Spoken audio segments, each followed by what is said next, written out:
Sir वो 4-5 दिन पहले यहाँ सफाई कर रहे थे, वो ढेर उठा रहे थे कूड़े का, तो उसमें जला हुआ कुछ सामान था, उसमें 500 के नोट थे जले हुए, वो छोटे छोटे टुकड़े थे।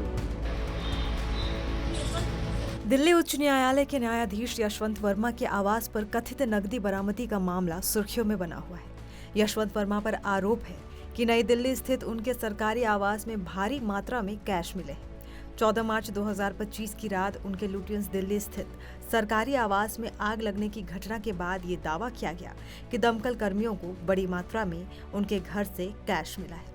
अब सवाल ये है कि हाईकोर्ट के जज को इतने कैश घर में रखने की जरूरत क्यों पड़ी। अमूमन ऐसा माना जाता है कि दिल्ली हाईकोर्ट के जज की सैलरी अच्छी खासी होती है, लेकिन सवाल ये है कि आखिर कितनी, और सैलरी के साथ साथ क्या कुछ सुविधाएं मिलती है। भारत में उच्च न्यायालयों के न्यायाधीशों का वेतन और भत्ते समय समय पर संशोधित होते रहते हैं। 7वें वेतन आयोग के तहत उनकी मासिक सैलरी फिलहाल 2.25 लाख रुपए है। इसके अलावा अन्य सुविधाएं भी उन्हें मुहैया कराई जाती है। हाईकोर्ट के जज को ऑफिस के कामकाज के लिए 27,000 रुपए मासिक भत्ता भी दिया जाता है। रहने के लिए एक सरकारी आवास दिया जाता है। अगर वो सरकारी घर ना ले तो किराए के लिए अलग से पैसे मिलते हैं। मकान किराया भत्ता के लिए जजों के मूल वेतन का 24% मकान किराया भत्ता के लिए दिया जाता है। महंगाई भत्ता यानी DA 25% से अधिक होने पर यह दर 27% और DA 50% से अधिक होने पर 30% हो जाती है।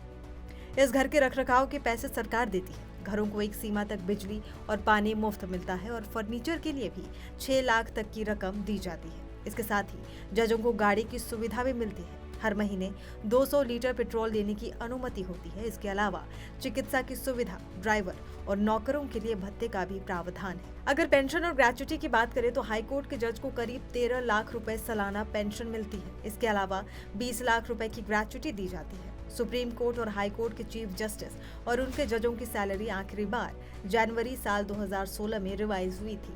अब जानिए यशवंत वर्मा का मामला क्या है। दिल्ली हाईकोर्ट के जज यशवंत वर्मा के घर से कथित तौर पर कैश मिलने और आग लगने के मामले में सुप्रीम कोर्ट ने जांच कमेटी बिठाई है। मामले में 3 जजों की इन हाउस कमेटी 1-2 दिन में जांच शुरू करेगी। सुप्रीम कोर्ट सूत्रों ने NDTV को ये जानकारी दी है। CJI संजीव खन्ना की तरफ से तीनों जजों को चिट्ठियां भेज दी गई है। सूत्रों के मुताबिक जांच किस तरीके से हो ये कमेटी खुद डिसाइड करेगी। सुप्रीम कोर्ट के सूत्रों ने बताया कि जस्टिस यशवंत वर्मा इलाहाबाद कोर्ट में भी न्यायिक कामकाज नहीं कर पाएंगे। जो आदेश दिल्ली हाई कोर्ट में था वो इलाहाबाद हाई कोर्ट में भी लागू रहेगा।